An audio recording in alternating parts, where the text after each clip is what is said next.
What's going on, guys? Welcome to another episode of Profiling Passionate People. I'm your host, Solomon Ladvinka, and today, as you can see, I don't really got a jersey on unless we're talking hockey, but I try to find something with green and a little bit of yellow. I don't have a cheese head, but I know someone that probably does. One of the most diehard Packer fans that I know, and I know it's been over a decade since I talked to him, and Mr. Sean Gannon. How you doing, sir? I'm doing awesome. Thanks for having me. Likewise, and a happy late birthday to you. You getting old as hell, and I can see the wrinkles kicking in. I'm just messing with you, buddy.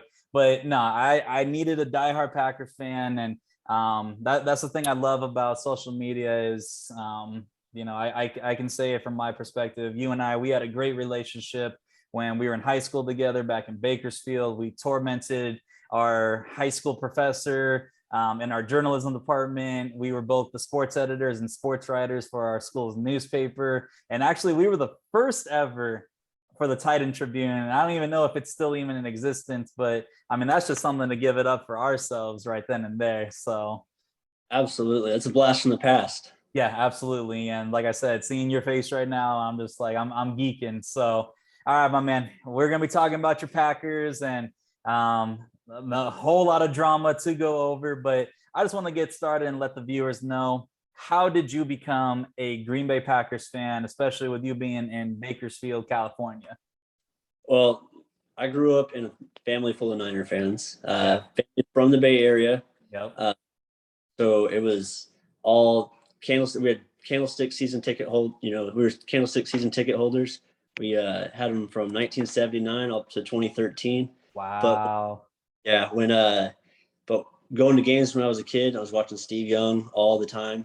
And unfortunately, when he decided to hang up his cleats, going to Niner games didn't feel right anymore. I was at an impressionable age at about 9 years old, and just didn't want to watch Jeff Garcia throw into Terrell Owens anymore. Yep. I wanted to go back to Steve Young, just throw into Jerry Rice and JJ Stokes. Yeah, JJ Stokes, just all of them. I'm getting goosebumps. My dad told me I'm at the right age to pick a new team. And so I was kind of on the prowl looking for a new team and just watching John Madden hype up Brett Favre. And my dad's like, Brett Favre's a lot of fun to watch, Yeah. MVP after MVP. So I decided to start watching the Packers more and more. And my dad's like, okay, if that's your team, you got to stick to them. And just been 20 years later. Yeah. Still rocking them. So.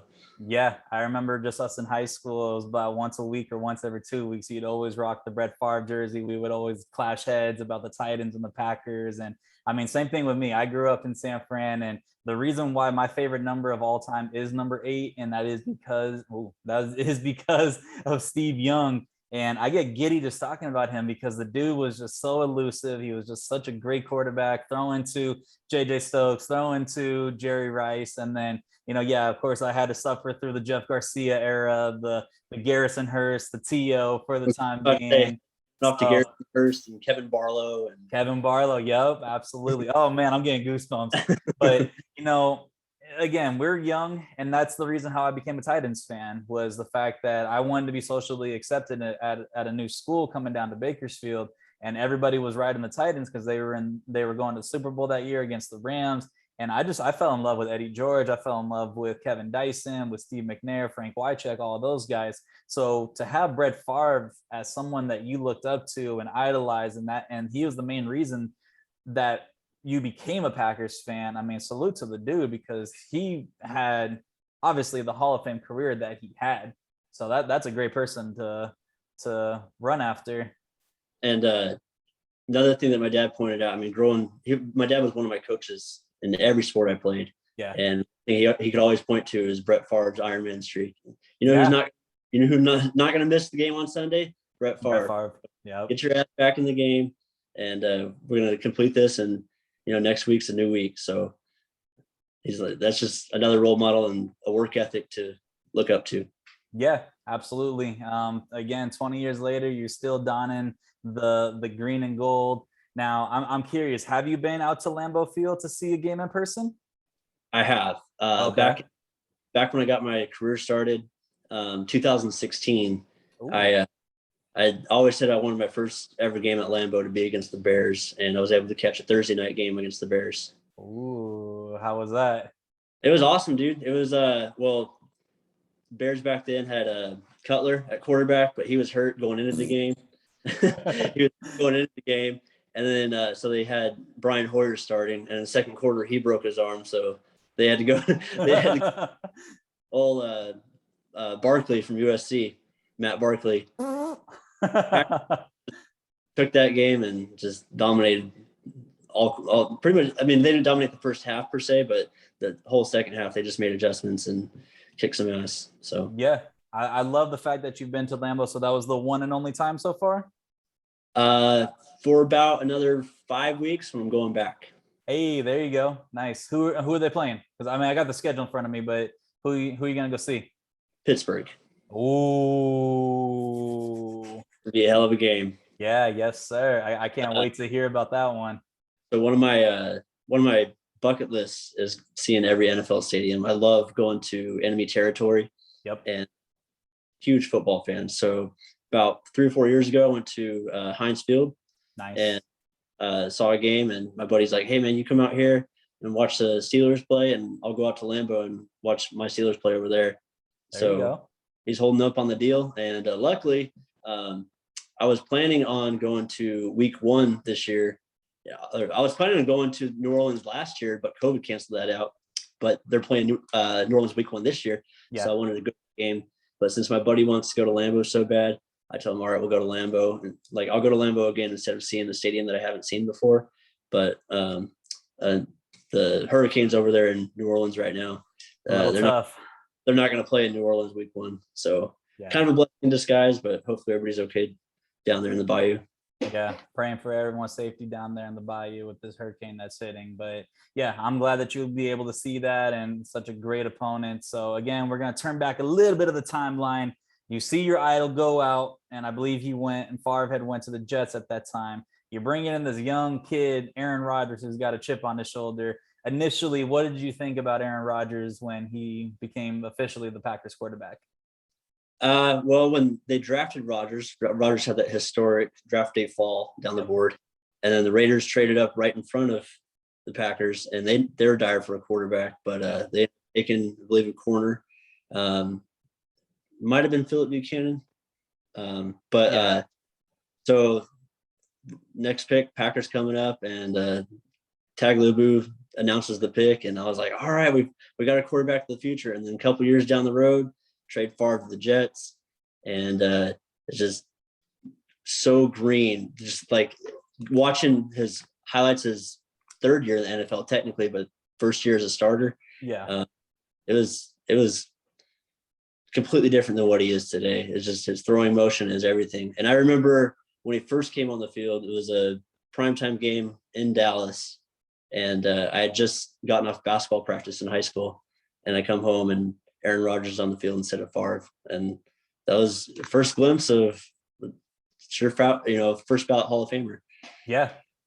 So it was quite the transition. But watching, one of the people I looked up to my whole life, not taking snaps for the Packers anymore, it was a transition, but it was definitely one needed. Yeah, I mean, you look at his stats that he had last year alone. I mean, 48 touchdowns to 5 interceptions. And I mean, he's still doing this at the 75-year-old self that he is right now. So, right. Obviously, so as a diehard Packer fan, what did you think about all this drama in the offseason? Would you have, what were you thinking if he was to go to a different place? Like, what was going through your head? Well, draft day morning this year, I'm preparing for the draft, watching draft coverage, and then you see the ticker at the bottom saying breaking news, Aaron Rodgers. Yep, I remember. And it's just heart sank, but also at the same time, it was, okay, I think this is the year that Rodgers just wants the Packers to make a splash in the first round. Like, no trading down. I want you guys to trade up. Let's go get an offensive weapon. Let's, give me an offensive lineman since we lost Corey Linsley. Let's go get the best center in the draft. Let's go get the best receiver in the draft. Let's do something. And so I thought that was his way of making it known. And then it just for months and months, up until just a couple weeks ago. It was before he aired out all his, laundry. Yeah. It was just really concerning about, is it going to be Love taking snaps, or is it going to be, I mean, we had blanking on his name, the old Jacksonville, Blake Bortles. We had him. Yeah. I was thinking he would be taking snaps week 1, but just from everything, like, I think he's happy with the fact that it's finally, I mean, 2 consecutive NFC Championship games. I think this is going to come out, I believe, when he retires. He's going to say it to somebody. I think he was really frustrated this offseason that the Packers fired defensive coordinator Mike Pettin after the best defense he's had in 11 years. They fired the coordinator because we lost to the greatest quarterback of all time in the NFC Championship game. Yeah, we'll talk about that in 2 seconds. But, he unloads all the dirty laundry. The Packers are finally on board with him, basically saying, hey, we'll do anything to keep you in here. Let's just keep you for this season and the next. And then, he turned down mega money to prove his point. I'm not going to lie. I thought for sure he was going to go back home, go play for his Niners, what should have been a long old time ago, but we're not going to talk about that. But I was even considering getting a 49ers Aaron Rodgers jersey and also the Packers one, just because it's going to be knocked off half price. But if he was to go to the Niners, would you follow him? I wouldn't follow him and make the Niners my favorite team, but okay. But I still, living out here in the West Coast, the Niners being a West Coast team, we get all the Niner games. They're playing at the 1 o'clock time slot. Yeah. And it's just Packers playing at 10 a.m. and then switch over to the Niner game, and maybe even take a trip over to my family's house and watch the Niner game with the family for old time's sake. Yeah, why not? So I've been doing that for years. And then on draft day, we were talking when they were talking about maybe trading Rodgers. They're like, oh, Niners need a quarterback. This is why we traded up to number 3. We spent easily an hour talking about what the Niners might give up and what, just the right trade for both sides. Yeah. But never fell through, but it was quite the topic draft day. And honestly, I was watching just as much as you were. I know that Matt LaFleur and Kyle Shanahan are really good buddies, and I thought they were going to pull that off, but obviously everything played out as it did. And, we have Aaron Rodgers going to be starting week 1 for your Packers. So let's talk about QB2 because, it's a little bit of a homecoming for us. The dude went to Liberty, which we are very familiar with. The dude explodes over at Utah State, but apparently has been getting a lot of heat, over in Packers country. Just overall, what do you think of Jordan Love? Overall, with COVID last year, he really didn't go, there was no OTAs, there's no full training camps and whatnot. So just from the practices and the videos I'd seen, he was missing everything. Yeah. And it was pretty rough looking last year. And the dude never suited up at any point last year from week 1 to the NFC Championship game because Tim Boyle beat him out. And then I didn't see the final cuts for the Lions today, but I don't even know if Tim Boyle made the Lions today, which says a lot. Yeah. So he was just on the sideline in street clothes, the whole season. And coming into this year, it was one of those, it was an exciting moment. Week 1, I forget who they played week 1 preseason. But Packers deferred the opening kickoff. And then so Packers get the ball after a stop and just trots out number 10. Just, all right, here we go. Here's our first impression. And then 3 and out. And then finally the one shot he took downfield, he connected on about a 40-yard gain. So nice. I was happy to see he's down to that. From everything I've seen, and with his shoulder injury, so I'm thinking, is he going to be injury prone his whole career? He can't even make it to week 1 without getting hurt. But everything I'm reading, that he has everything that you're wanting to see in a first round pick from a quarterback, just a flick of the wrist and putting the ball where it needs to be. He wasn't extremely inaccurate in preseason. So, accuracy is really all you need in the NFL, throwing your receiver open and hitting your target. And we'll see. You never know until you step on that field in the regular season game against a team that's trying to rip your head off. Yeah, and that game that you're alluding to against the Texans, the week one, just Jordan Love just came out, and I think he really has something to prove. Obviously, he is being really talked about, and hearing the fact that, okay, I may be QB1, this may be my time to shine, but obviously Aaron Rodgers did come back. But you look at when Jordan Love did come into the league, Aaron Rodgers is begging and pleading for an offensive weapon, someone, just something. And then sure enough, he gets blindsided by the drafting of a first round quarterback. So obviously tension is always going to be ruffling, but Aaron Rodgers handled it with class as far as what I've understood. He took Jordan Love under his wing, basically said, "Hey, I'm QB1, back up, homie, sit on the block like I did under Favre." And that's the chemistry that they got right now. But there is a lot of excitement coming into, I'm sure, as a Packers fan, to this upcoming season, just knowing that, okay, we have our Hall of Fame quarterback coming back, our MVP season quarterback coming back. So that's a lot to look forward to. But obviously, how it finished last year, the firing of Mike Pettin, obviously you guys went up against Tom Brady and the Buccaneers, but honestly, I had you guys going to the Super Bowl, if not winning last year. So, I know I'm opening up a little open wound right here, but tell me about that NFC Championship game last year. It was a wild ride. It was a struggle to get going, and both. It was one of the better games that I've seen in a while, as far as like NFC champ, because I got blown out by the Niners the year before.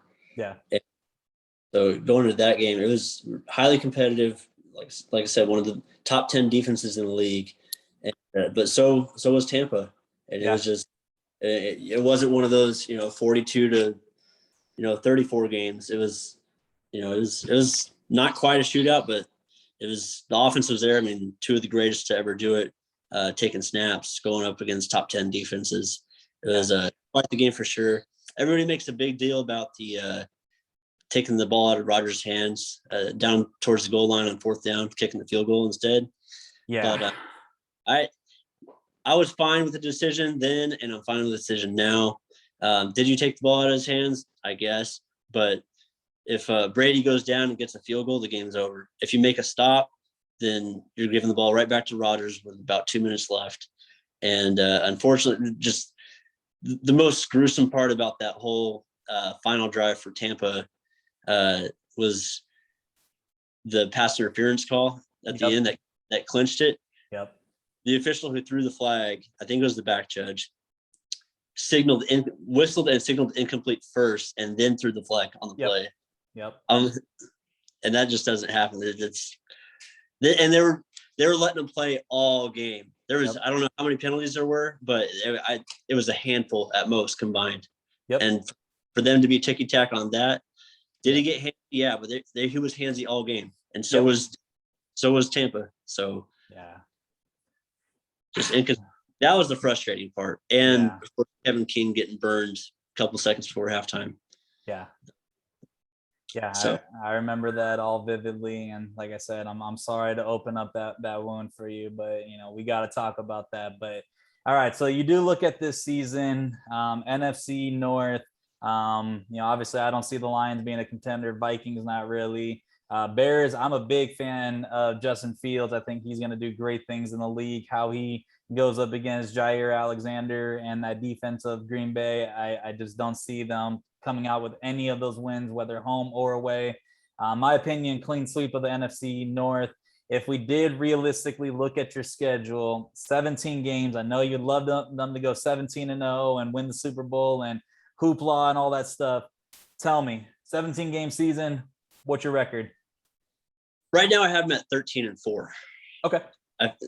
Winning 13 games previous 2 seasons, and I mean, their schedule gets tougher with that 17th regular season game being added, and it's at Kansas City. I think that's one of their losses. But, I mean, the Packers, their roster really hasn't changed from a year ago. They lost Corey Linsley, all-pro center, but we drafted one in the second round, Josh Myers. Out of State. Added somebody opposite Jair. Maybe Kevin King takes a step back. Maybe Kevin King balls out and tries to play for his job, knowing his replacements in his shadow. Why not? So you add depth to the secondary. you bring in Randall Cobb, but we ended up cutting St. Brown today. So it's a little bit of a wash, maybe an improvement with Cobb. We'll see how Cobb ends up if he can stay healthy. Yeah. And then, we just changed punters today. We traded for the Rams punter that they signed to give. Oh. Yeah. And we ended up cutting J.K. Scott that we've had for 3 or 4 years. Oh, dang. Yeah, like I said, I needed a diehard Packer, and you updated me about the punter. I love it.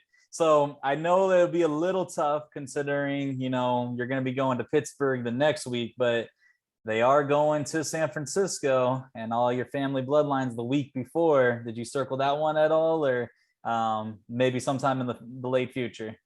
That was really the only game I had a true question mark on. Okay. San Francisco, I think Garoppolo is going to be their guy week 1, and he's going to play until the wheels fall off. Yeah. It's going to be do or die for his career, or trade bait for John Lynch. But the way he balls out, it's going to be in Santa Clara. It's going to be, and that defensive line for the Niners coming back. So I ended up putting that one as an L. Oh, okay. Yeah, I was trying to be realistic because I was looking at the schedule and I was like, man, the only thing that has me tripped up is I don't see how any of the passing game is going to be successful against the Green Bay secondary. Yeah, I agree. And they're going to have to do the same thing that they did 2 years ago and just run the ball down the throat, because Green Bay still struggles a little bit on the interior defense. So, just chunk yardage, chunk runs, and that's the way they're going to steal it. Just grind the clock and old school 90s football. Yeah. And obviously with Aaron Jones in that backfield, completely came out of the woodworks with him, and he's just taking the ball and, no pun intended, just ran with it. But you guys are playing the NFC West this year, playing the AFC North, so a lot of tough opponents there. But across the board, same thing. I see either 13-4, 14-3. You guys doing very well. I have, it's either going to be you guys or the Seahawks as my NFC representing in the Super Bowl. So, hopefully it's your team. We can be talking about that more later down the road. I know that I'll be seeing you here very soon for another podcast. But other than that, anything else regarding your team for this upcoming year? Don't believe so. Hopefully, with AJ Dillon coming on strong, he's going to be the new number 2. And Aaron Jones, he had a great year last year and a pretty solid year the year before. As long as he can hold on to the ball, he does have an issue dropping the ball, just like Zeke Elliott does. Great running back. He coughs it up, and you can't have that. Yeah. So we'll see if he takes strides, both in the passing game, pass block, and holding on to the ball. But it could be a true smash and dash. That's what I'm most excited to see. A little smash and dash. And I know you with Chris Johnson and Lendell White. Yeah. Yep. No, absolutely. That's a throwback right there in itself. Right. So, all right, my man, let me get a Go Pack Go, and we'll go ahead and sign off here in 2 seconds. All right, buddy. Go Pack Go. All right, guys. That's Sean. I'm Solomon. Go Pack Go. You guys can check him out on another podcast that we're working on later in the future. Until then, this is Profiling Passionate People. Catch you guys next time. Thanks, buddy.